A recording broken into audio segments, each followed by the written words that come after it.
pledge allegiance to the flag of the United States of America and to the republic for which it stands, one nation under God, indivisible, with liberty and justice for all. Good morning, everybody, and all of those who are perhaps watching via YouTube or whatever method, listening in, however they're doing that. It is June 6th, the first meeting of the month, and Commissioners, you've all received the consent agenda. I'll quickly run through the agenda, the consent items in the agenda. It's the approval of the May 16th meetings minutes, approval of the auditor's warrants and claims, supplemental nutrition assistance program SNAP joint powers agreement, and then a permit application. Mostly what's in here is routine stuff. A permit application and insurance for the Spicer Commercial Club for July 4th activities, and then a Burr Oak Ski Trail grant application. So you received this agenda. Are there any items from the consent agenda you wish to pull from the consent agenda? Mr. Chair, I so move we approve the consent agenda. So I have a motion by Commissioner Berg to approve the consent agenda. Do I hear a second? I'll second that. Commissioner Dwayne Anderson seconds. Any discussion? Hearing none, all signify by their approval by saying aye. Aye. Opposed, same sign. Motion carries. Thank you very much. All right, first up under general business discussions is Paul Hajuk. Please come forward and correct me on the pronunciation of your name. It's Hajduk, Paul Hajduk. Okay, very good. Thank you. I would have never gotten that. Paul's from MCIT. Well, you go and introduce yourself and what you're here Okay, to present. I have some handouts if you want, if you'd like to have the Certainly. paper. If you want to just bring one down to the end, we'll pass them around.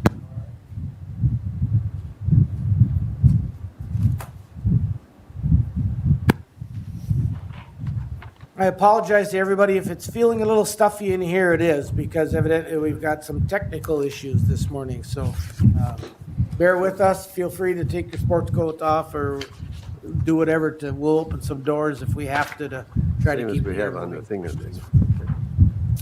Welcome. Mr. Chair, Commissioners, thank you for letting me be part of your meeting to discuss the 2023 MCIT report to Candiota High County. I am Paul Hajduk, a risk management consultant for MCIT. We typically do these reports every other year to coincide with the election, give us an opportunity to say welcome to the new commissioners. But it's been since 2019 that we've done this report, so it's been 4 years. And this is my second round of doing reports to members, and I've been with MCIT for 5 years. As you may know, MCIT is a joint powers public entity risk-sharing pool and not an insurance company, and so we're sensitive to members' needs with regard to coverage and services. Excuse me. Back in the 70s, insurance, affordable insurance, was almost impossible for public entities to find, and so commissioners decided to pool their insurance money and do coverage and services themselves. And 44 years later, here we are. The MCIT board is made up of commissioners and auditors and administrators, and they come from where you are. So they manage MCIT the way that you would, with an eye towards your needs, because your needs are their needs. We cover 81 of the 87 counties and over 390 other county-related entities like soil and water conservation districts, agricultural societies, historical societies, lake improvement districts, and so on.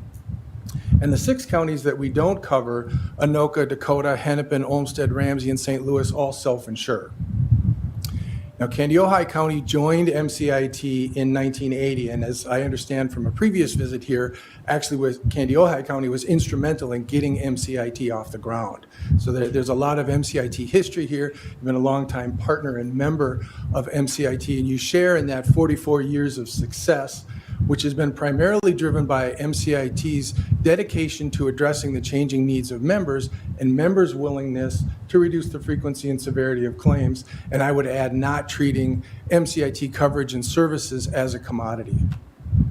Now, if we flip to page 2, I want to talk a little bit about cyber coverage in 2023.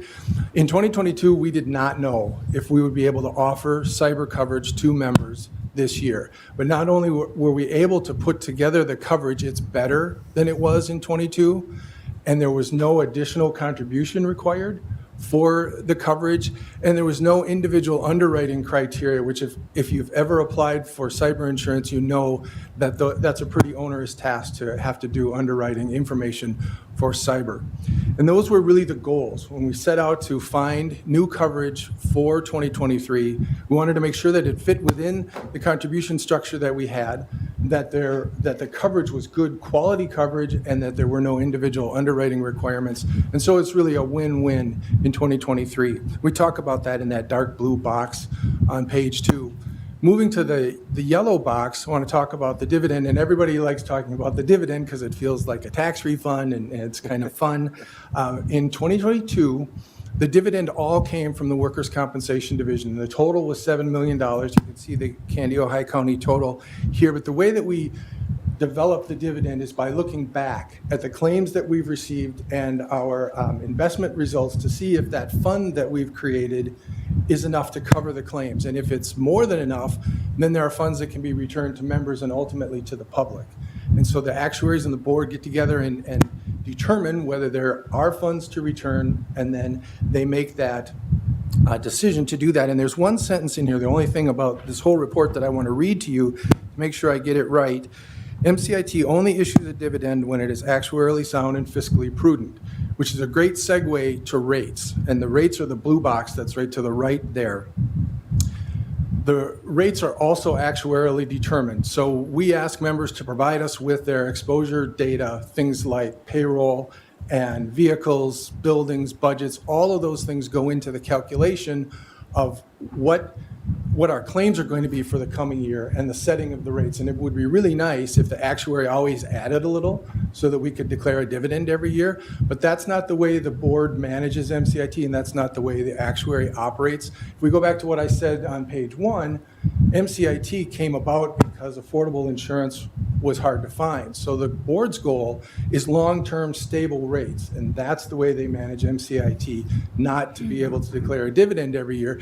And the other thing is we never want to have to come back to you and say we need more money to keep the lights on at MCIT. Now flipping to page 3, I'll talk a little bit about some claims data. This is aggregate claims data, so it's not Candy-Ojai County specific, it's all MCIT. And the top 2 graphs are workers' compensation, the frequency or the number of claims, and the severity or the dollars that come from those claims. And here we've got the 3 top areas for both frequency and severity. And so on the frequency side, the left-handed graph, you see it's sheriff and jail operations, highway, and hospitals and nursing homes. If we flip to the dollars part, the severity, it's the same 3 groups, sheriff and jail operations, highway, and hospitals and nursing homes. If we think about why that might be, they're all 24-hour-a-day operations, and what they do is often hazardous. So it makes some sense that we're getting both the frequency, the number of claims from there, and also the dollars as well. Now, an individual member can affect their contribution by the Workers' Compensation Experience Modification Factor, or the MOD. And the yellow band on the right-hand side of that page talks about the Experience Modification Factor, how it's developed, how we use it. But the simplest version is that every job is in a job class, and there's a rate on the payroll in that job class. So when you provide us with your payrolls, we do simple math that says the rate times the payroll is the contribution, and we take it one step further with the MOD. So if you were average, your MOD would be 1, and that would be your contribution. If you're better than average and your MOD is less than 1, then your contribution is going to be less, and if it's more than 1, you're not as good as the average, then it would be more than that contribution. And as you can see, the Candy-Ojai County MOD is 0.943, so that's better than 1, which means you're paying less than the average contribution because of a focus on safety. That's typically how we get to an experience MOD that's less than 1. So that's been over $17,000 for 2023 that you saved in contribution from having a focus on safety and having an experience MOD that's less than 1. If we go back 4 years, you can see there were some years where you were higher than 1. And you've gotten that down. Your current trend is really good. The last couple of years that have been less than 1. So that's something to be proud of and something to keep going, keep that momentum moving that way. Moving to the property casualty coverages, Here we're looking at the top 3 coverages by line. Again, all MCIT data here. The top lines of coverage from the number of claims or the frequency is auto, followed by property and general liability. And on the dollar side, the severity, it's auto, property, and law enforcement liability. We cover 11,600 vehicles and trailers statewide, so there's a pretty big pool there. And so getting a lot of claims from auto makes some sense. And if you've ever had to have, I shouldn't say ever, if you've recently had to have a vehicle repaired, you know that the cost of doing that has gone up, and that's certainly reflected in our numbers. On the property side, we have $7.5 billion worth of property covered statewide, and the storm activity in the last few years is showing up in these numbers. We're seeing some dollars associated with those storms. And then the law enforcement liability is because the Minnesota counties haven't been able to buck the trend that's nationwide of law enforcement liability. So that's all affecting our members and MCIT as a whole. Now on page 4, I want to talk a little bit more about the services side of MCIT, because as a member of MCIT, you have a loss control consultant. Yours is Alethea Sheridan, and you have a risk management consultant, and in this case, it's me, and we're here to help you reduce the frequency and severity of claims and to get the cost of claims down for members. And the first picture that we've got here on the upper left-hand corner is my colleague Tom working with Wright County and the Wright County Fair Board. There, the county owns the land and the buildings, and the Fair Board owns everything else. And so if they were a property loss, making sure that all of their property is on a schedule somewhere between one of those 2 entities so that they don't have a situation where they have damaged property and the claim representative has to say it's not on the schedule, so it's not covered. That's not a conversation we want to have with members. So Tom is working with them to make sure that nothing is missed. That's just an example of what the consultants do to help members in that area. And the next picture below that is an example of our in-person training. But we do seminars and webinars and hybrid training, things like our coverage reviews, our workers' compensation workshops, our risk management workshops, presentations on government data practices, building a positive safety culture, and navigating land use decisions.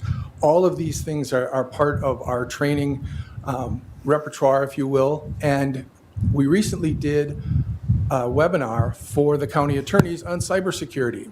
Very, very big topic, very important, and we brought together the experts that we use on the claim side for cyber claims along with MCIT's coverage expertise to put together a very information-loaded presentation for the county attorneys. And it was full of information, but it was also very scary because one of the consultants took us out to the dark web and showed us county data that was sitting there for sale, not Minnesota counties, but other county data that was just sitting there for sale on the dark web. So it's out there, it's a real risk, and public entities, counties in particular, have a lot of data that hackers go after. So it's very important to have good data security, and we're going to talk a little bit more about that. In the upper right-hand corner, those are examples of our award-winning awareness and prevention materials, and these happen to be cyber-related here, the ones that we've highlighted. The essentials of data security for public entities and the cybersecurity self-assessment. And what they're doing, what they're trying to convey is what's the best practice in a number of different areas. The cybersecurity self-assessment is 35 questions that ask, what's the status of your data security, both system security and paper security, and guide you on how to get to best practices, because our goal is to make sure that we have secure data.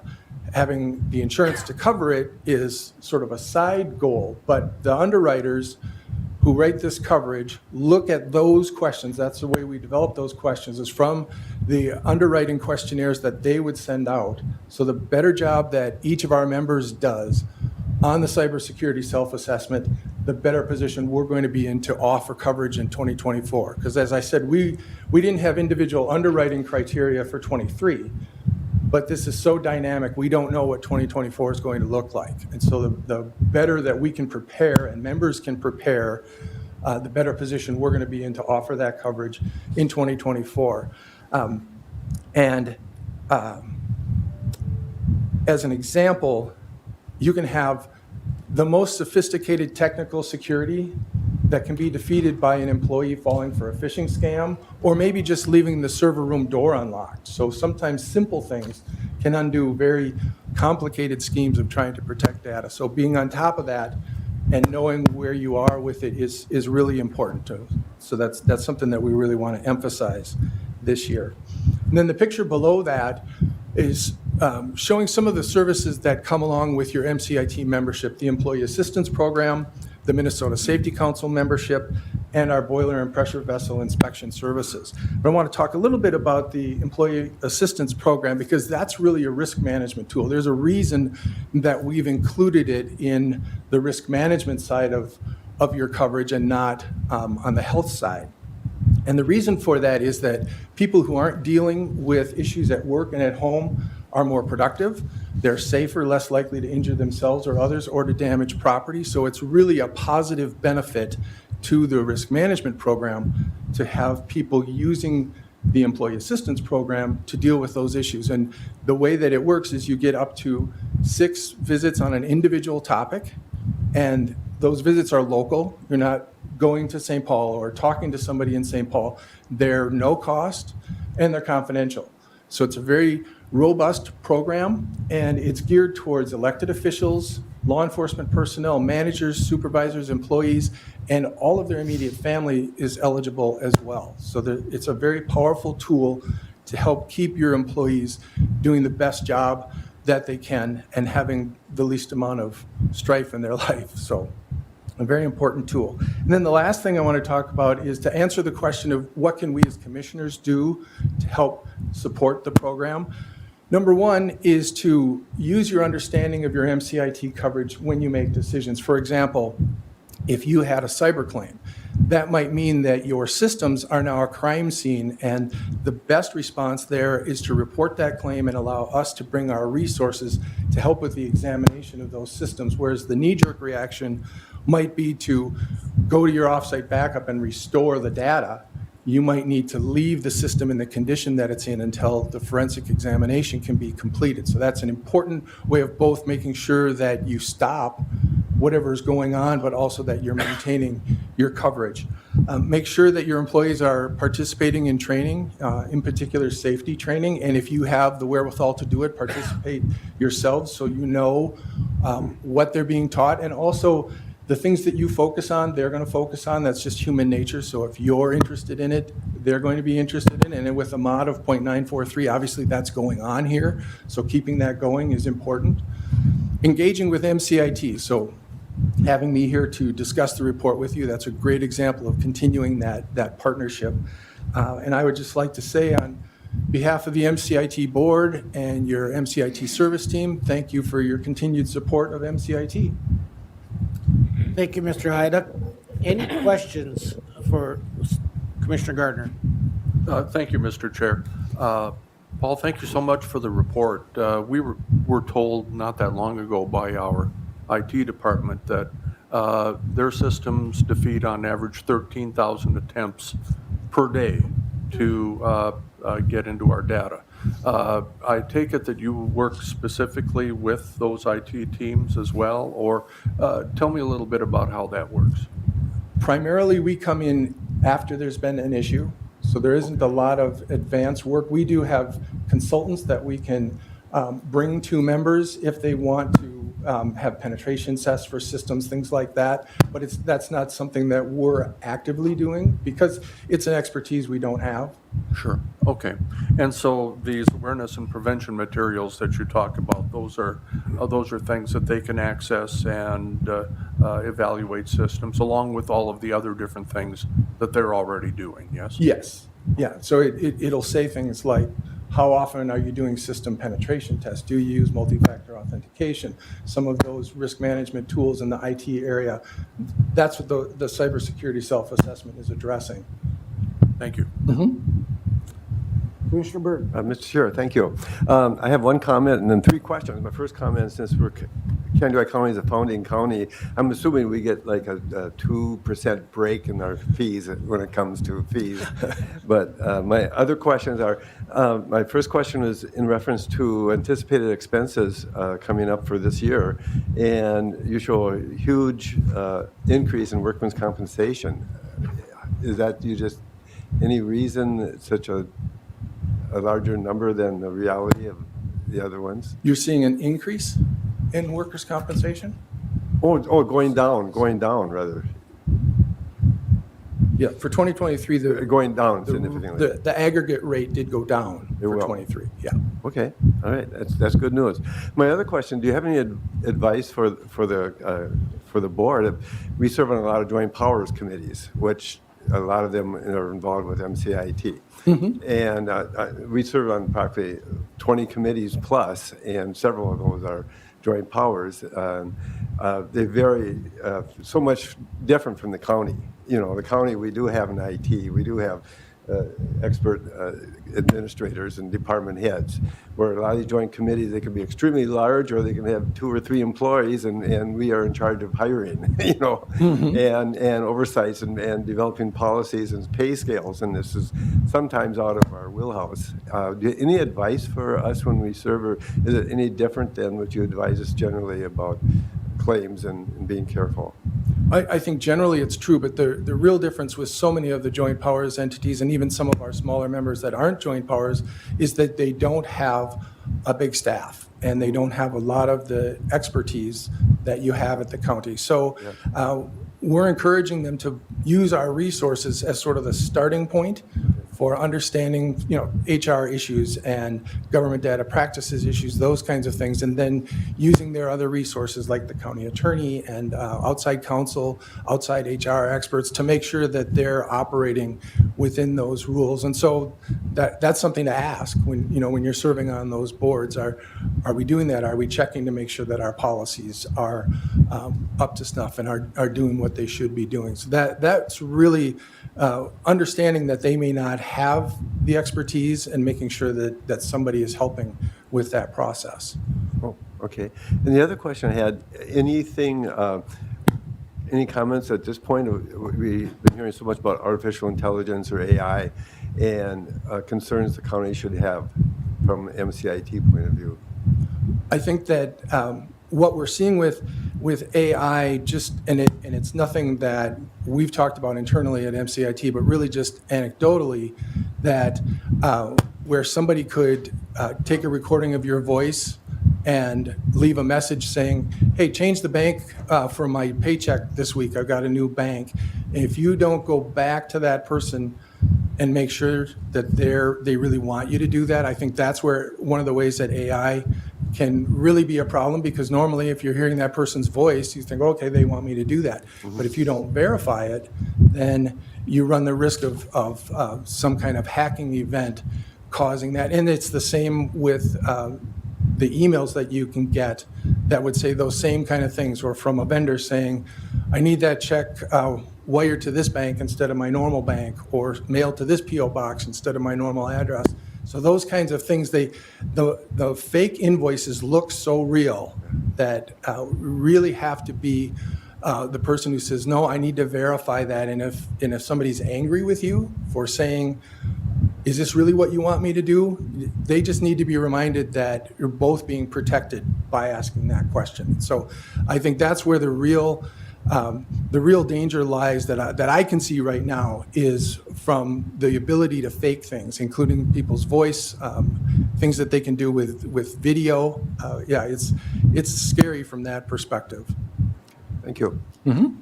Other questions? Well, thank you very much. I think most of us, our introduction to the Minnesota Counties Intergovernmental Trust, or MCIT, is at our County Commissioners 101 meeting. Most of us probably didn't know what it was until about that moment, and it was helpful. I think what stands out for us is the presentation on the open meeting law to keep us out of trouble. So thank you for all you do, and thank you for driving out and visiting our beautiful county. Thank you very much. Thank you.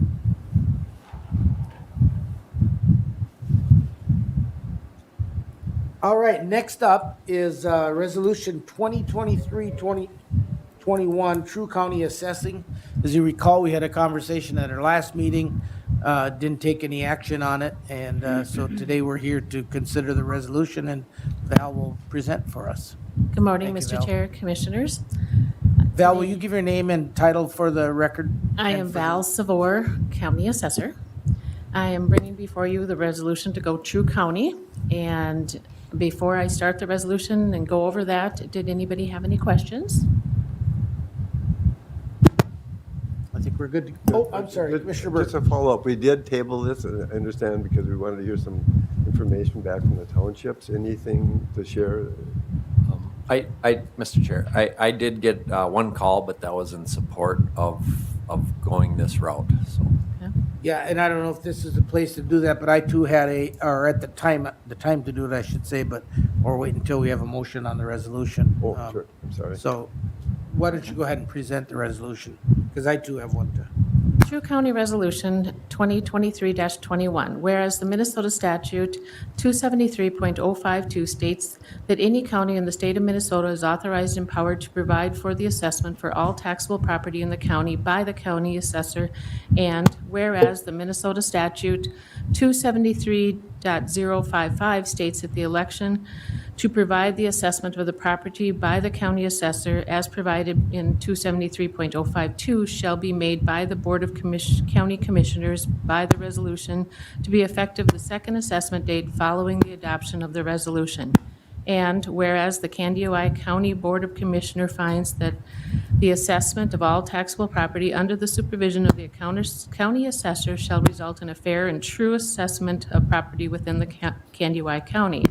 Now, therefore, be it resolved that the Candioi County Board of Commissioners hereby elects to provide for the assessment of all property in the Candioi County by the county assessor in accordance with the Minnesota State Statute 273.052. Be it further resolved that the effective date of the resolution shall be second assessment date following the adoption or the 2025 assessment. Be it further resolved that the offices of the township and city assessors, Candioi County, shall be terminated 90 days before the above assessment date, shall turn over the tax records related to the property in Candioi County to the county assessor at that time. And this is looking for an adoption as of this date. So you've heard the resolution read to you. How do you wish to act on the resolution? Mr. Chair, I move to adopt Resolution 2023-21. Commissioner Dwayne Anderson moves on Resolution 2023-21. Do I hear a second? I'll second it. Commissioner Dale Anderson seconds. Any discussion? Yep, Mr. Chair, I just wanted to say I did get one call, as I said before, and they were in favor of it, and they were from one of the townships that had hired out previously a private firm or person or whatever you want to call it. So they understood that, it does kind of take a little extra work on the county's behalf to kind of get everything to kind of fit the format or whatever that the county needs, so. Any other comments or questions? I received an email, and it was a result of my conversation with a board member from Irving Township that I suggested we table it until today, and because their meeting was the following night. And so Steve DeGrief did follow up with an email, and he says, I'll read it to you. He said, last evening at our regular Irving Township meeting, we had a discussion about Candioi County's future assessing program. Be advised that Irving Township has Assessor Michael Wacker from Glenwood paid through the spring of 2024 for our township assessments.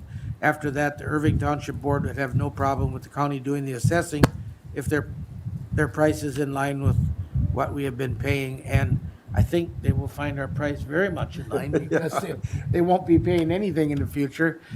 But can you comment about the fact that they already are under contract for the current year or through spring of 2024? So currently, they have hired Mike Wacker again, and he will be starting assessing July 1st, and then he will do the assessment for this year, and he will follow it through boards in the spring, and then county board, and then state boards, and then after that, he is done, and then our office would take over the assessing, and So we are currently, the 2025 assessment will start in 2024. So that's what's confusing about our date timeline, because we're currently working on the 24 assessment in 2023.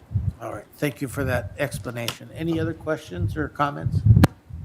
All right, hearing none, I would call for the question. All in favor signify by saying aye. Aye. Both same sign. Motion carries. Thank you very much, Val. Thank you.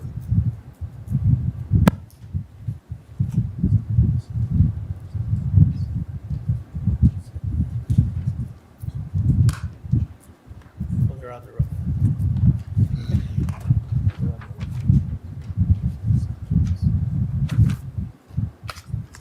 So if anybody in the audience or listening are hearing noises that sound like wind blowing in a microphone, it's workers on the roof that are trying to fix our air conditioning. All right, so let's move on to the, Ms. Phelps, you are up next, talking about a medical direction contract and business associate agreement with Centricare for Kaneohe County Rescue Squad. Good morning. Good morning. My name is Stephanie Felt. I'm the Emergency Management Director, and I also oversee the Kaneohe County Rescue Squad. And since I started, we've been trying to find a good fit for a medical director for the squad based on some of the services offered, the two top ones being AEDs as well as oxygen administration. We are required to have a medical director in order to offer those services. So we met with Brad Hansen, who is he's the Senior Emergency Medical Services Director at Centricare, as well as the Emergency Medical Services Medical Director, Dr. Gillen. I'll try to keep those straight. Now, Dr. Gillen, we talked over what we're looking for, just protocols for certain medical procedures. Everyone, I should back up a little bit, everybody on the rescue squad is trained to first responder level. We have a number of them that on their own, they have higher levels, but at a minimum, everyone is first responder. So at crash scenes and at incidents, we are there as support for the ambulance services to provide patient care. So Dr. Gillen has offered to provide medical oversight at no cost. Basically, because our agencies work so closely together, it makes sense just to have consistent protocols. And so the two things I'm asking for the authorization to sign are the contract to have the medical oversight, and then also Centricare requires the business associate agreement, which just states we're going to adhere to data privacy laws, is the only, like HIPAA and so forth. So I guess my request this morning is, are we able to enter into those contracts? So, Ms. Felt, if I may, are there two things that we're going to be considering here? One is the agreement, and one is or is it just Yep. one? Well, the Centricare Emergency Medical Services, Medical Control, and Kaneohe County Rescue Squad, that document, that's for the medical oversight. That's to provide the medical director services. And I also should say too, if we have a medical director, then we're able to register with the EMSRB, or the Emergency Medical Services Regulatory Board, which offers us more support and services, and also a small amount of reimbursement for our first responder proficiency training. So, and then the business associate agreement, that's just a contract saying that as a squad, we're going to adhere to data privacy. So those are the two things that need to be signed. And we can approve them concurrently, or we can Yep. approve them both Yes, in one sir. motion? Okay. All right, so you heard Ms. Felt. How do you, Commissioner Gardner? Mr. Chair, I will move the recommendation of staff. Mr. Chair, I'll second that. So Commissioner Gardner moved, Commissioner Berg seconds to follow the recommendation of the staff and adopt these contracts. Any questions or comments? Hearing none, all in favor signify by saying aye. Aye. Both same sign. Motion carries. Thank you very much. Thank you.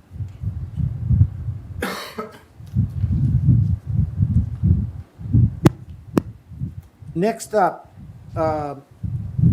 We have a memorandum of agreement and policy revision recognizing Juneteenth. Connie? Good morning. My name is Connie Mort. I'm the Human Resources Director for Candy, Ojai County. I come to you today with memorandums of agreement for our collective bargaining agreements. We have 6 total in the county, and we will have 4 memorandums of agreement to approve here, and also 1 revision for the handbook that would cover the holidays for our non-union staff. All right, the reason that we have 6 units of bargaining units and have only 4 agreements is that this year, beginning this year, LELS, which is the union that represents our law enforcement division of dispatch, correctional officers, and deputies, are all going to be represented by individual business agents. So we will have an individual memorandum of agreement for each one of those units or locals. And then we'll have 1 collective bargaining memorandum of agreement for collective bargaining units that fall under AFSCME, which is Public Works, Public Health, and Human Services. Then we'll also have the revision for the handbook that covers our non-union staff, the remainder of our staff. So basically what this MOA and revision do is authorizes Juneteenth as a recognized paid holiday, in addition to our other 10 paid holidays that exist at this time.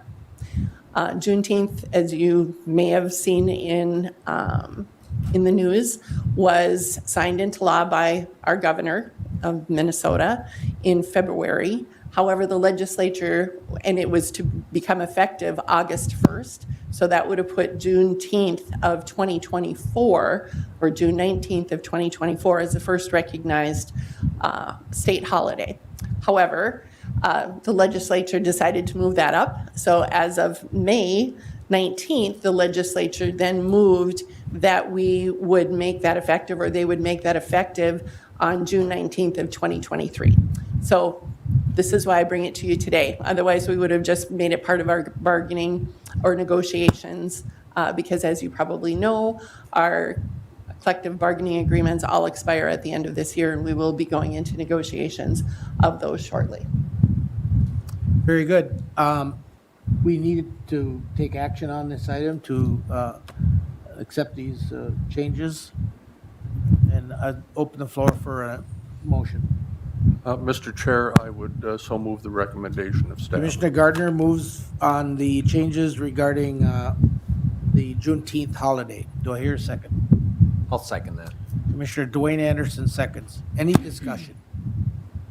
Other than we're getting this in just under the wire. Just so you know. So thank you for bringing that forward to us today. All in favor of the motion signify by saying aye. Aye. Both same sign. Motion carries. Thanks, Connie.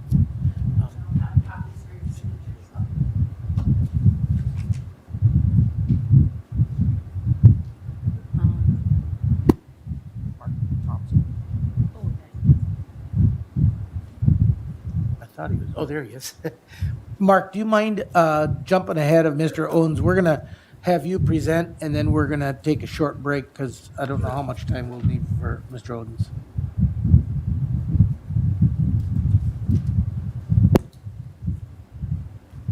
So good morning, Mr. Chair, members of the board. I'm going to introduce Celeste Bratton. She's taking over, she's in the Auditor Treasurer's office, and she is taking over the liquor license administration. So she has a request, she's going to request a public hearing today, so I'll just turn it over to Celeste. I see my name's on there, but that's because we couldn't get her name on the agenda. So here's Celeste. So Celeste, for the record and for those listening, will you state your name and who you're representing? Yeah, I'm Celeste Broughton, and I work as a real estate transfer tech in the Candy County Auditor Treasurer's Department. I am here today to request a public hearing be held on June 20th at 9 a.m. Pursuant to state statute for an off-sale liquor license for A&S Stores LLC, also known as Mel's Corner Stop. It's on Highway 71, used to be known as, is it? Harry's Corner? Henry's Corner, yes. There will always be that. So, this is action for today, not just notice that we're going to have the public hearing. So this is a request to hold the public hearing. Yes, So correct. we need a motion on it. Mr. Chair, I will make a motion that we have a public hearing for off-sale liquor license for A&S Stores LLC, I think otherwise known as Mel's Corner Stop, so. So Commissioner Dwayne Anderson moves. Do I hear a second? I'll second it. Commissioner Dale Anderson seconds, and I believe this is the same day as our next, as a board meeting. So it's not a special meeting or anything. Correct. Yep, it's the next board meeting. Very good. What about time? Mr. Thompson? Yep, 9 o'clock. 9 o'clock? Yep. 9 o'clock, okay. All in favor of the motion signify by saying aye. Aye. Opposed, same sign. Motion carries. Thank you very much for Thank you. coming in. Good to meet you. Nice to meet you. We're going to take a short break, 5 minutes, and we'll be back in session. Break.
County Board of Commissioners. Thank you, everybody, for your patience, and our doors are open at the moment, so hopefully it cools off. We'll be closing them again in about 20 minutes or so. Next up on the agenda, Public Works Director Mel Oden will give us, present a resolution for a speed study. Mr. Chair, members of the board, my name is Mel Odens, the Public Works Director for the county. And before you, in your packet, and I will ask the administrator to put this up on the screen, but we received a petition from 16 owners from the Lake Area Association. And what they requested is, this is our County Road 9, and then it goes over to 32, just for the sake of, this is the Tyne Well corner on 71 and 10, and then it goes into Spicer. This is the little piece where it goes north on 9, and then it comes around the corner. This is a highly residential area, and I know that we did a speed study some time ago, probably 15 years ago, that reduced it down to 50, but in the meantime, this continues, like most of our lakes, continues to develop with residential. And so it's always good maybe to relook at considerations for public safety. And I do know a lot more people you transition from cabins to full-time homes to larger full-time homes to maybe another vehicle or so. And so there's more and more traffic on this, both through traffic as well as traffic that live there. So what they requested is we take a look to reconsider this from a 50 down to something perhaps more consistent with the area. And I'm going to just flip to another map here just for the quick sake of why I feel this is a consideration the board to think about. If you look at the larger map, maybe zoom out just a little bit again. If you look at the larger map of the area, and the reason why I bring this up is because we got 40 on North Shore Drive, we got 30 through town, 30 on Lake Avenue South, 45 on 32, 45 on 9 as it comes south of 40. We got 45 on the Irving Road. We've got 30 on the north side of Eagle Lake. We've got 45 on the north side of Diamond Lake, 40 miles an hour on the east side of Diamond Lake. And so over here, we have this little segment of 50. And it just seems a little bit not consistent with what you would expect in the area. So my recommendation to the board today would be to request MnDOT do a speed study. Now, one thing that you do need to remember when you do ask MnDOT to do things, it's like asking your coach why you don't play. He might tell you. When you ask MnDOT to do a speed study, they do it objectively, not subjectively. So they do speed studies. And so they use what comes from the speed study. So the study, I mean, it could either reduce, stay the same, or in fact go up. And that's the risk you run. But it seems like with the nature of this area, it would at minimum stay the same, and the hope would be that maybe perhaps it would go down a few miles an hour. So my recommendation is to authorize the chair and administrator to sign resolution. It's in here. 2023-22. 2023-22. And request, it's no cost to the county, a speed study for these two segments. So you heard the recommendation of staff. How do you wish to move? Mr. Chair, I so move that we pass resolution 2023-22. Commissioner Berg moves on 2023-22. Do I hear a second? I'll second that. Commissioner Dwayne Anderson seconds. Any comments or questions? Commissioner Gardner. Thank you, Mr. Chair. Mel, just a comment. This kind of happens to also be a back way up to New London for those folks who maybe don't want to go all the way over to Spicer and then Right. And I've been a frequent traveler on that road over the years, and it is much more congested than it is now. So I think this is highly appropriate. Thank you Yep. for Well, thank you. bringing Yeah. this forward. Yep, and we have a lot of 650 some miles in the road, so when people notice in their neighborhoods, it's good to take a look at it, so. Yeah, and I live not far off of that road, and I'm confident that the vast, vast majority of travelers are not going over that 50-mile-an-hour speed limit. But it hasn't come up in the program yet for putting bicycle lanes on the shoulders, and so this time of the year, we get walkers and bicyclers, and there's some proposed development that's going to take place near the elementary school the next year or two, which will only add to that traffic density. So again, the risk, Mel, do you know if the petitioners understand, that it could go south on them in terms of that speed limit? Right, I make that very clear. We go look, as you say, we compare other similar areas in the county because we don't want to just do something inconsistent with what's expected in Kandiyohi County. So that's why I looked at all of our reduced speed areas. And this is honestly the only one by a lake. Games, Norway, they're all 40s and 45s. Eagle. So hopefully, But once powers again, that be in St. Paul, see that as well as the numbers that they look at, but you said they look at it pretty objectively. So, yeah, and we get involved as well. so we can make comments. We can make comments, but they're pretty clear on it's not We'll local. decide. Yeah, it's objective. So Any other questions or comments? Hearing none, all in favor signify by saying aye. Aye. Opposed, same sign. Motion carries. And then, Mr. Odens, you're still at the podium, so if you had a few more minutes, yesterday, you sent us, the board, I think all received some information regarding a grant award that makes me very excited, so I'd like for you to present on that award. So, thanks, Mr. Chair, members of the board.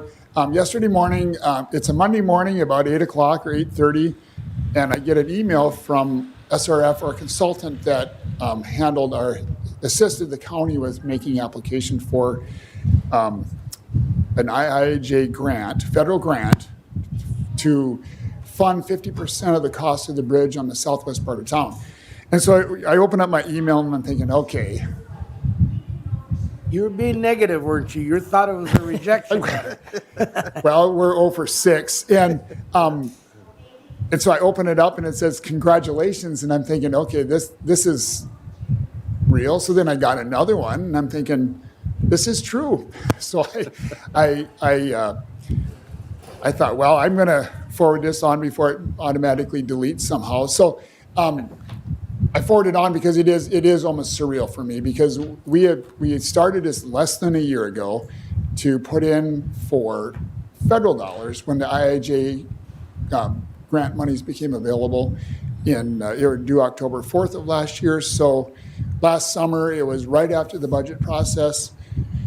The county board thought, well, maybe we should go after some of this money. And the good part of it is that we had a lot of support from a lot of the business, the local agencies. But so the award amount was $4.824 million, which matched our request. So we were fully funded for our request. And our request, as a reminder to the public, was to pay 50% of the bridge. So the remaining cost of this project is a little over $9.6 million. So we have about a $10 million project, and we got 4.8 funded through the federal process. Now, if I could pop it up on the screen real quick.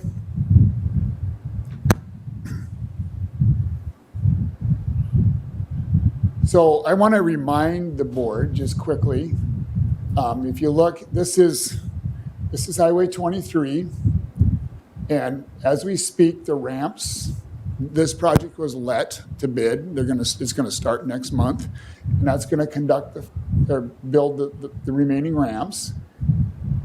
This curve we built a few years ago. So the project that we got awarded for would be to build the bridge over the railroad tracks, which is the south end of the Wilmer Y, build this section of road, and then loop it around and build this 1 mile of 55 all the way up to Highway 40. So what you would have then is on Highway 12 up here, you would have Highway 55, a brand new 10-ton freight route from Highway 12, a US highway, down to Highway 23 in an original corridor. And the goal of this whole project, this whole Wilmer Y project, is right here is where the land sale took place in the west edge of the industrial park, the 145 acres. So you're going to see a lot of, this is a great node to an interregional corridor that connects Sioux Falls and Duluth. They can bounce on, have a great separation over the railroad tracks and continue up into the main commerce area, if you will, industrial park for the city and the region. And I think what's important about that is the diversification of the industrial park now. Now it's rail, not just trucking, and then the airport sits literally a mile west of there. So this is good news for the county. And I guess maybe with this good news, and I'd like maybe a head nod if we can just proceed to the next step, because the plans are at 60% when we submitted this grant. You know, the county's already got over 2 million into this project when we did this piece over here and some dirt work here. So, you know, our goal was to actually start letting it to bid next year, would be maybe a year from, you know, maybe even next fall. So, am I kind of getting that just proceed because we can now? Yeah, As planned. so you're not necessarily, I don't see any reason why we would not support this. And you're not asking for a motion necessarily, are you? I just want to say that, you know, for the layperson, this probably isn't that big of a deal, you know, but we've been working on this. I look at the board here.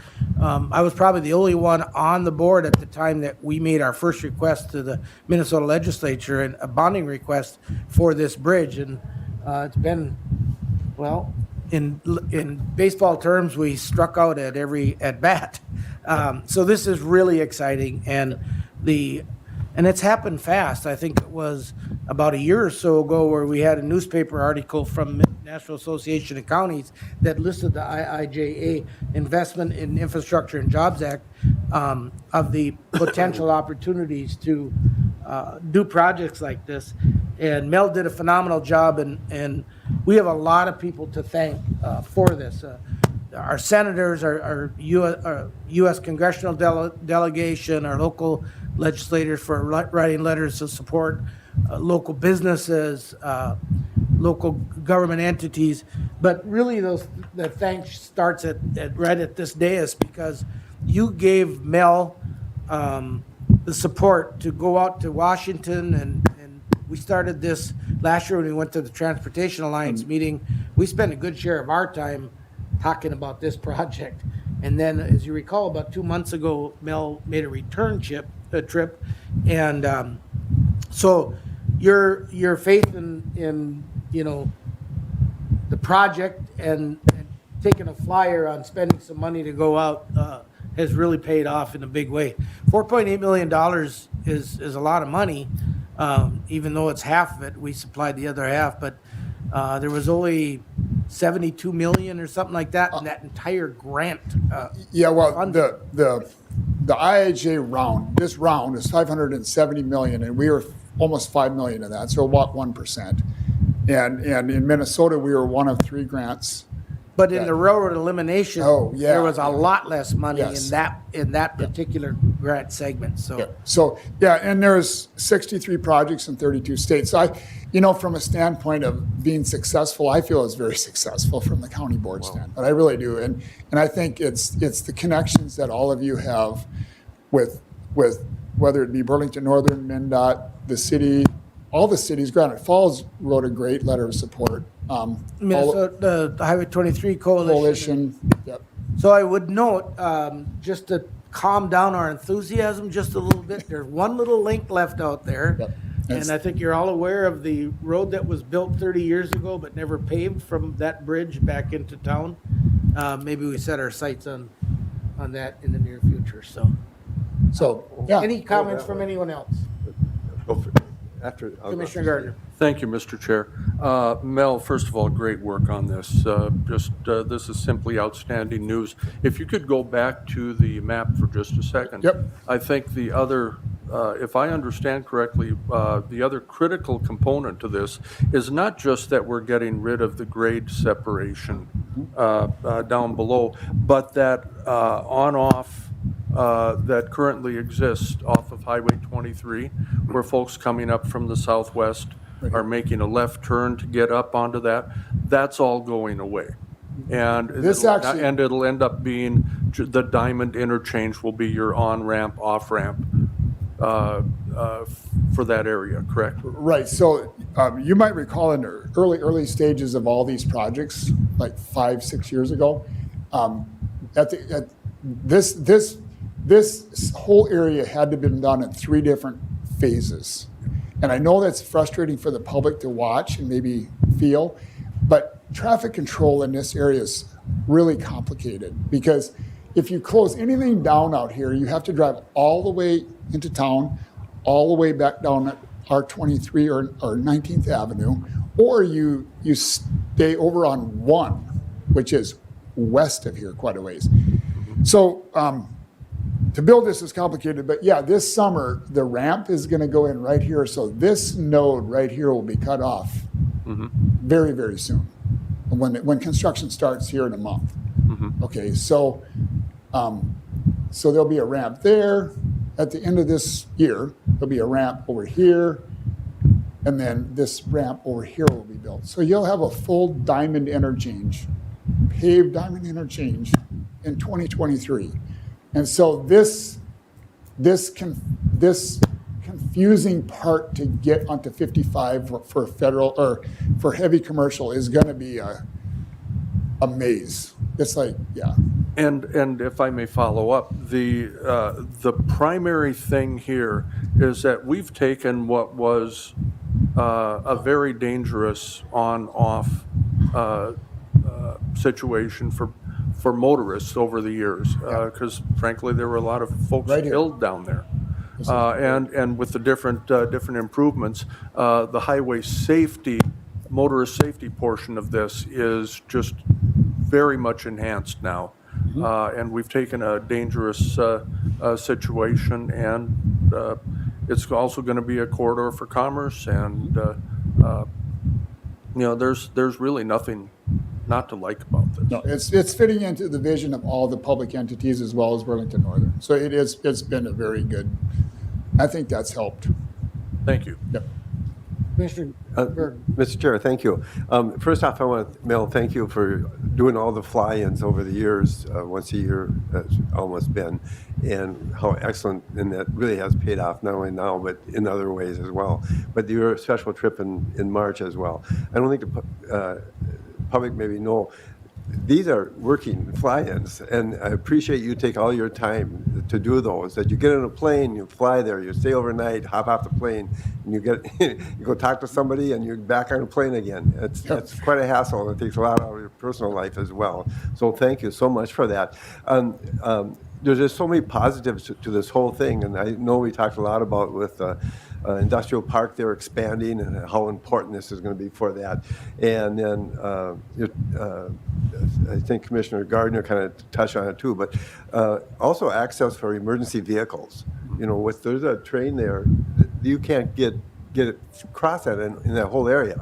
And now that there's more things happening there, there's more chance of something seriously happening in that area, that we can get over the bridge with emergency vehicles. So there's so many pluses to this whole thing. And then financially, we've talked about this for so long, and Commissioner MDEC has got good history on this about looking at the dollars and how this is going to work, and unofficially earmarking dollars, but I was also thinking about Prime West, the dollars we save there. This is about the same amount of money. So we can deal with this, and I would certainly give this a big nod. Anything else? Well, Mel, thank you again for the update. Timing was great, and but we got more work to do. So Keep moving we forward. got the right team for it. Thank you. Yep, thank you. All right. We are running a little behind schedule. I apologize for that, Mr. Goldberg, but Mark Goldberg, Connie, are you going to be coming up to start with too to introduce Mark, or? Mr. Goldberg is going to present the method at which well, I'll let Connie explain it, how we determine our pay rates in the county essentially.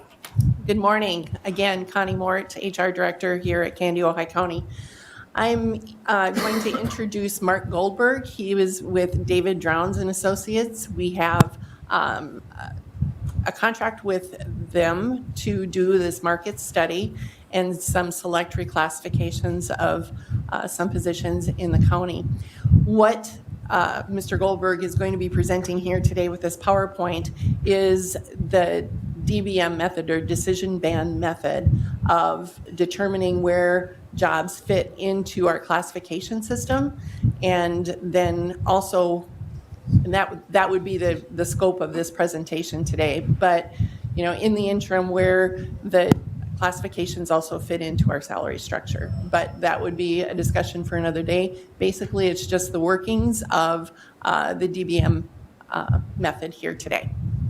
Mr. Goldberg. Thank you. All right.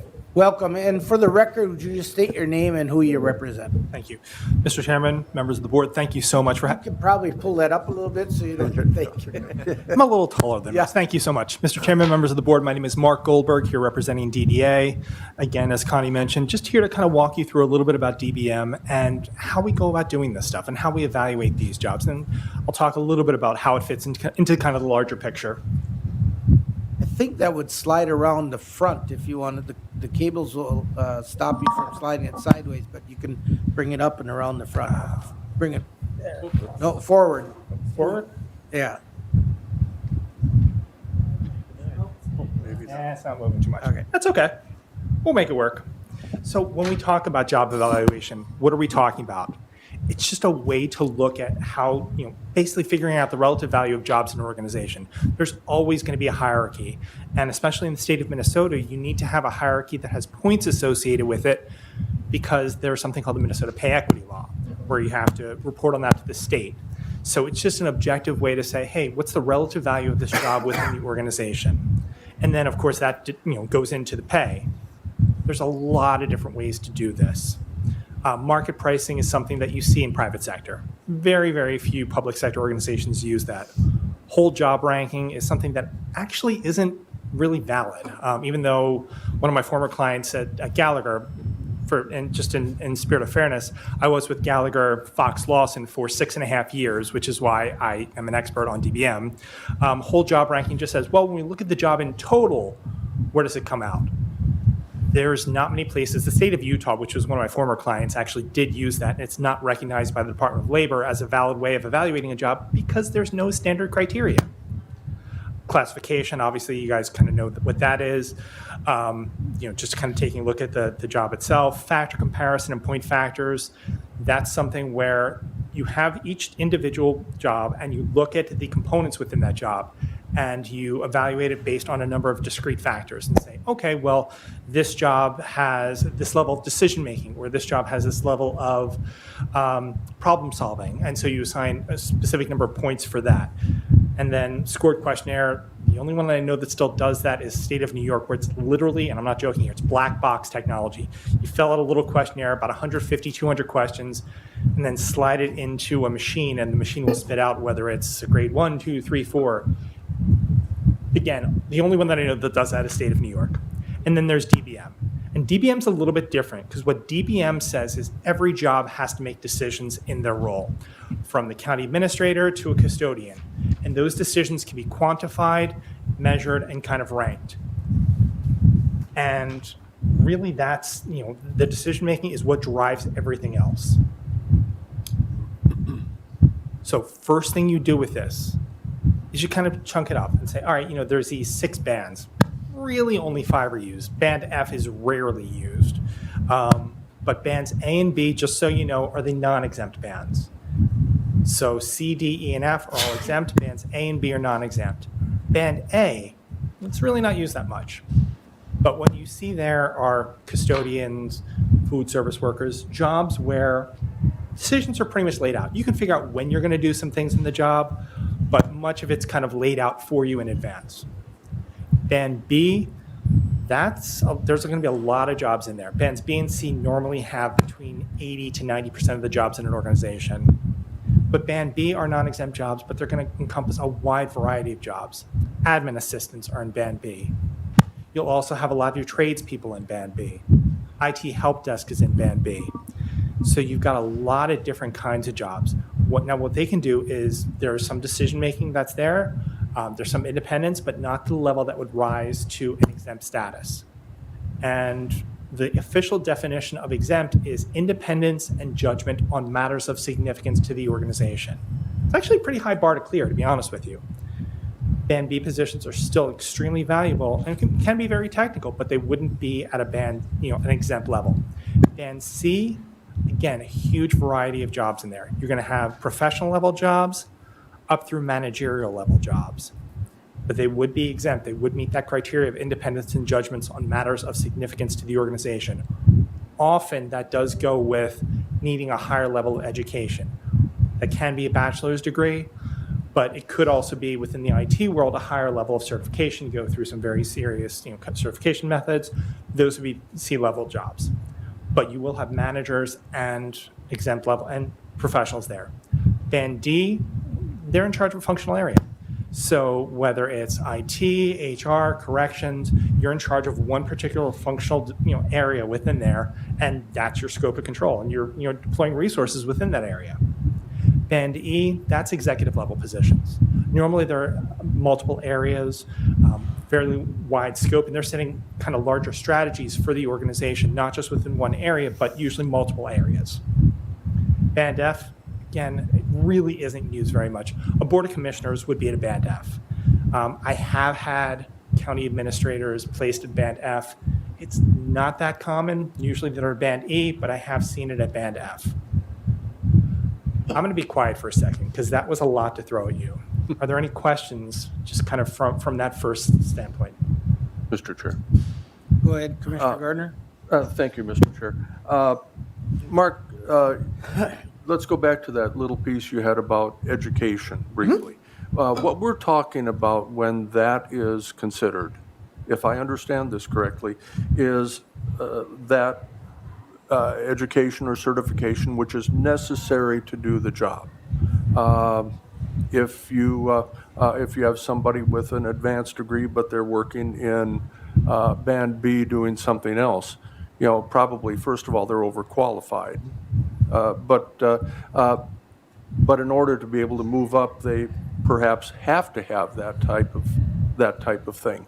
But you don't. There are positions that up in the higher bands that don't necessarily require that. Is that correct? Mr. Chairman, members of the board, yes, you got it. That is absolutely correct. It is, I've seen examples of admin assistants who have, and I'm not joking here, PhDs. That's great. That may help you do your job better, but it's what is necessary to do the job itself. So if the decision, often that higher level of education, whether it's a bachelor's degree or again, a higher level certification within IT, you need that to do that job. You need to have that basis of knowledge to do that job.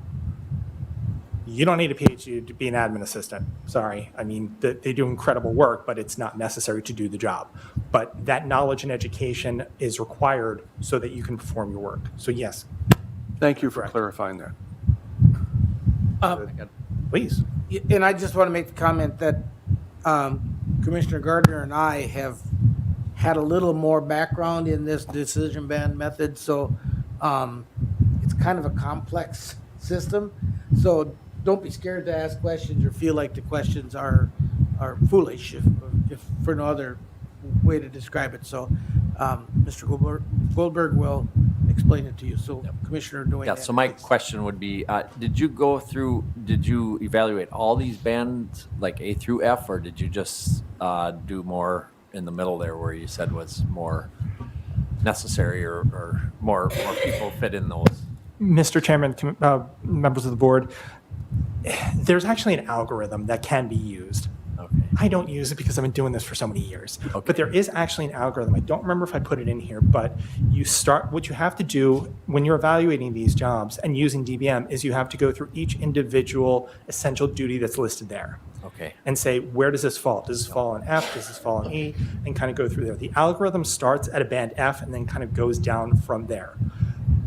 Like I said, I don't do that. That is a way to do it. And Okay. I will admit, when I started doing this 7, 8, however many years ago, then I used it, but I haven't in many, many years.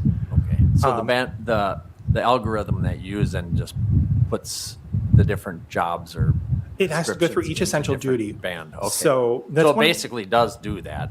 It's It does, if you want to go through it from the algorithm method, which is also one of the reasons why we try to limit the number of essential duties. The most I've seen lately is 40, 45. That's not even a joke. So, Jim Fox, who trained me on this, I don't know if any of you knew Jim Fox. Jim said, oh, there shouldn't be any more than 5. No, I try to keep it to 10, but that's one of the reasons why, because it becomes a little cumbersome when there's 40 plus essential duties. And they're really not even duties at that point, they're just the tasks. But yes, I will look at each essential duty and say, okay, where does this fall? Do I see this more as an A, B, C, D, E, etc.? And there will be duties at each level in some cases. Kelsey might be doing work that's just copying or, doing some things that might be at band B or C level, and that's okay. What you have to look at with this is the highest level duty within those essential duties. So if there are 12 duties there and 11 of them are at a band B level and one of them's at a band C level, that job gets put at a C band. Now, the truth is, if I see that, I'm going to go to Connie and say, okay, is this really how you want this job structured? Because this is where it's going to come out. And you're supposed to list all essential duties over 5% of time, roughly. I mean, I've seen it less than that, but if something's only 1% or 0.5%, and yes, I have seen people list 0.5% of time on a PAQ, then you still need to look at it. Thank you. Commissioner Gardner. Thank you again, Mr. Chair. Mark, when these evaluations are taking place, really what's happening is that this pertains to the job duties and descriptions. And it doesn't pertain to who is doing the work. This isn't anything about the folks who are currently in these positions. This is an objective measure of the relative value, for lack of a better phrase, of the jobs itself, because we value all of our employees here in Kandiyohi County. We're just going to stipulate to that. But this is a necessary categorization of the jobs that they hold. Mr. Chairman, members of the board, that's absolutely correct. We evaluate the position, not the person. I'll be honest, because when I've been doing this so many years, I'll actually hide the name of the person. I'm just looking at the title because I don't care. I mean, that way I'm not like influenced by anything because it doesn't matter. It's what is the duty itself. Okay. Mr. Thank Chair. Commissioner Berg. Just to follow up on some earlier conversation in reference to education and degrees, and I can understand being overqualified for a position, but it really doesn't affect that position. But some organizations, especially like teachers, for example, they value education, and they put a different value on that. And when you get into like Band E, even though a higher degree isn't part of the job description, how do you handle with that? Or is it even feasible to handle if somebody requires a bachelor's or even a master's? But most of them say, we'd like that, and depending upon the position. But if somebody has a PhD or they get a PhD, I would think that's going to add to what they do in their job and be a benefit, but even though it's not part of that, how does that fit in then? Mr. Chairman, members of the board, that's a great question. What I would argue with that is if you have someone who has a PhD and the job only requires a bachelor's degree, I would hire that person, place them, when you initially hire them, further into the range. So instead of step 1 or step 2, you might bring them on in step 3, 4, something along those lines. And it's simply how far into the range you would bring So someone. there is a method to deal with that. There is, yes, and it's simply a determination on where it is. But the job itself, here is the salary range for the job itself and how the job is evaluated. You mentioned earlier, I'm going to go to the other end of the spectrum a little bit and ask you how you deal with that. But for example, there are some jobs, private and public life, that require a lot of technical skills and a lot of technical knowledge, but may not require a four-year degree. How do you deal with those types of positions, perhaps a certificate? You did mention IT, but there are other similar types of positions. Mr. Chairman, you're jumping ahead on me. Am I okay? I'm sorry. That actually gets towards the subgrade. So remember when we talked before, I was talking about the subgrades? That's where you make some determinations with that, and the higher level of complexity would be with subgrades. Well, then maybe we should let's move on to that. Well, we can't go there yet. We have to do the grades first. Remember I told you the grades were the weirder part? So with the grades, that's where it comes into structural authority, sapiential authority. The difference with structural and sapiential authority is you've got, hey, here's where your reporting relationship is. Connie reports to Kelsey, who reports to the board. Sapiential authority is you have recommendations, you have knowledge that is reviewed, but there's not a structural hierarchy within there. So within the structural hierarchy piece, what we set, and that's when it goes towards the advisability stuff. And I'm going to apologize in advance. All of my clients over the years always get hung up on the grade stuff. So we may need to go back to this, and I understand it. There's always a grade that's assigned to the job. You either have a coordinating grade or non-coordinating grade. What that means is if you're coordinating, you have people, at least 2 employees in the same grade, in the same band reporting to you. So here's an example I like to use. You've got an IT manager. That IT manager has 10 IT help desk people reporting to him or her. They would not receive a coordinating grade. They'd be a C4, not a C5. C5 is coordinating, C4 is non-coordinating. They would not receive a coordinating grade, even though they're managing 10 people, because the people reporting to them are the band below them at a band B. Now, if that IT manager then has 2 developers reporting to him or her, then that job would change from a C4 to a C5 because there are at least 2 in the same band reporting to this position. I know it gets wonky. B2 and B3 are the same thing. So B2 is non-coordinating, B3 is coordinating. So you've got a person in food service who manages a bunch of food service workers, and they're B2, but then they have a couple of other B-band employees reporting to him or her, maybe it's an admin assistant or something else, then that job would move to a B3 when there's at least 2 positions in the same band reporting. So I've got a question there, if I may. Oh, I expected that lots. And it may never happen, but what if somebody in the B band has somebody from the C band? I knew you were going to go there. I actually have never seen it happen because if you're a B-band employee, you're not going to have the skills and knowledge to manage a C-band employee. It's the way DBM is structured, it can't happen. Unless you're the owner, then they got to do all the tasks, so they're probably It's going to where the B-band to decision figure out lies. how to do it. Yeah, it's where the decision lies. So if you're a B-band employee and you're managing a C-band employee, you're going to, by its very nature, have C-band work that's going to be that you're going to be doing. That wouldn't necessarily make you a C5. You could be a C4 if that's the one C-band employee that's reporting to you. But if you have those decisions that are going to be ultimately responsible to you because you've got a C-band person reporting to you, then you're by the very nature you're going to be a C-band employee. So I've got an example on that. Please. So, Mel is a pretty technical guy, but he runs a public works department, but he doesn't perhaps have the mapping experience and the GIS experience of his deputy. But he goes to his deputy and says, Jeremy, can you do this for me? Or how do I do this or whatever? So essentially Jeremy he's not, maybe just educating him and he isn't managing him, but It's the sapiential authority right there.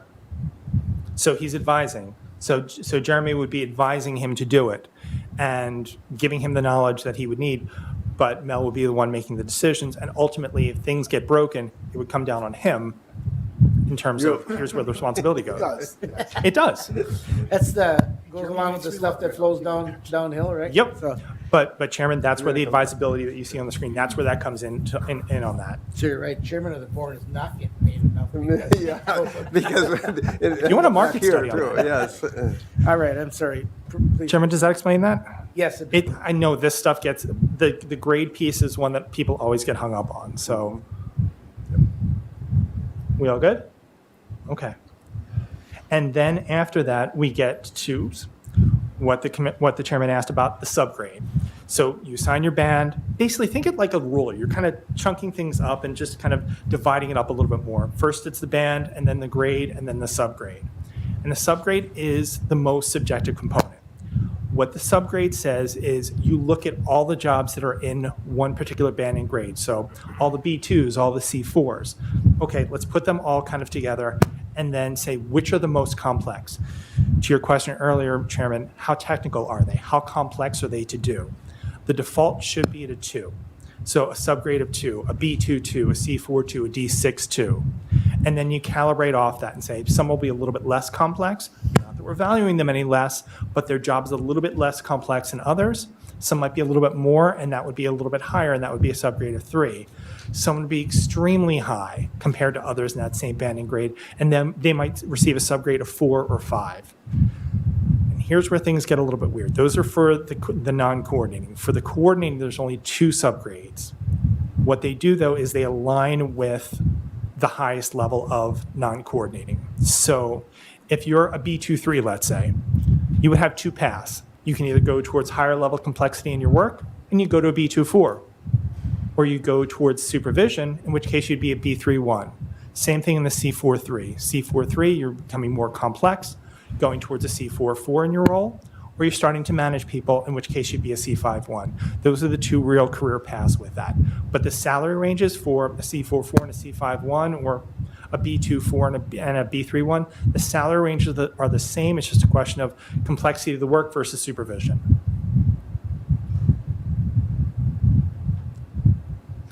And again, that subgrade can be changed in a lot of different ways. How complex is it? Diversity of duties, percent of time.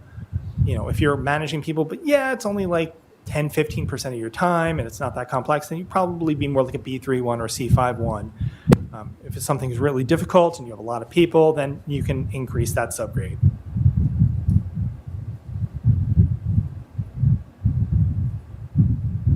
All good? And then you can always upgrade the subgrade a little bit. As I mentioned, there is a subjectivity behind it. Time pressure, alertness, essential skills.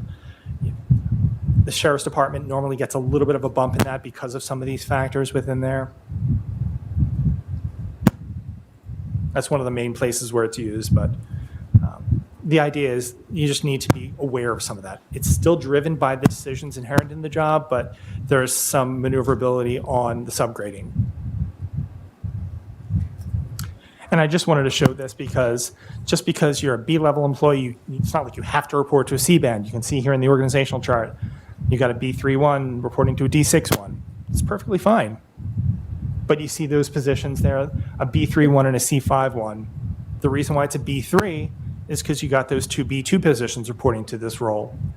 The reason it's a C5 is you have those 2 C4 positions reporting in. Before I get on to kind of the next piece, we kind of talked about this again. Mr.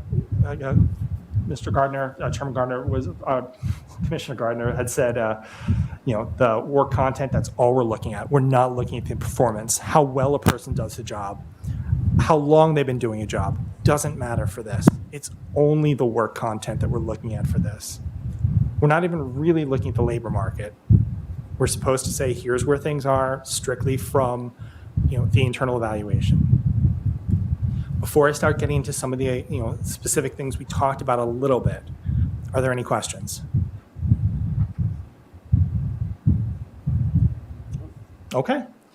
So as Connie mentioned, we have looked at some jobs. There's some jobs we talked about making some changes to. This is simply some recommendations. This is not all the jobs, and we're going to talk about this more, I think, in closed session as well as in 2 weeks when I'm back. These are just some examples of some jobs we looked at. So the lead engineering specialist, we wanted to make sure that aligned well within there, as well as that highway technician. And again, this is not all the jobs you reviewed or going to be making changes to. It's just a selected sample. that highway technician one was an interesting one because we wanted to make sure that there was a senior position that was in there at a B25. We wanted to make sure we had enough room in there to kind of align it well within the group. And so we figured B23, and when we looked at things internally, it made the most sense. And then corrections sergeant, really wanted to make sure that there was kind of a good alignment within there, and that it aligned better with some of the patrol officer positions. That assistant county attorney is one that really jumped out to me, honestly, because it was both a market issue as well as an internal equity issue. Like, this one's a little bit off. But again, those are just some specific examples. There's others to be discussed. Did I put that? Oh, I did put that in there. Commissioner Gardner, oh no, it was Commissioner Anderson who was asking about the algorithm. Here's what the algorithm looks like. So again, if you want to be technical, you go through this and start with each student and say, well, does it require organizational policy decisions? And do they set the markets and capitalization? No. Okay, well then, what about Band E? Do they set up long-term plans for the, more for the organization and different constituent functions in the organization? No. Okay, well then, are they just looking to, it's literally as simple as that. Boards have generally liked this when I've shown them in the past, but it's, to be honest, I haven't used it in many, many years, but I show it as an illustrative example. Okay. All right. I believe that brings you to the end of your It is, first yes. part of your presentation, and this is your opportunity for questions before we consider a motion to go into closed session. All right. So we will then have we need a motion to go into closed session.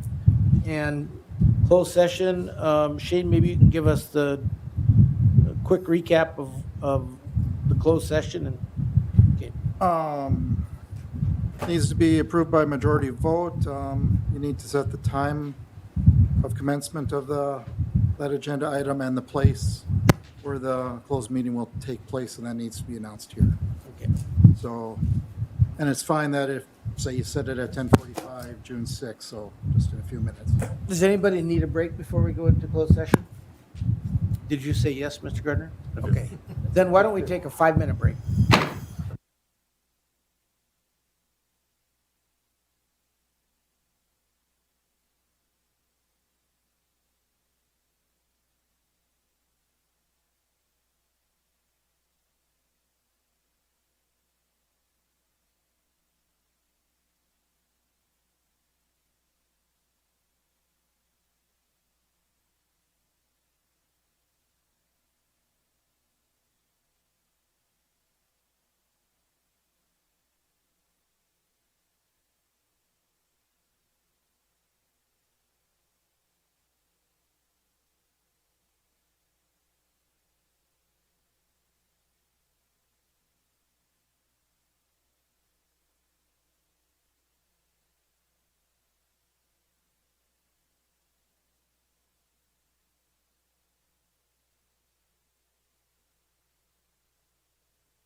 we'll need a board action to go into a closed session.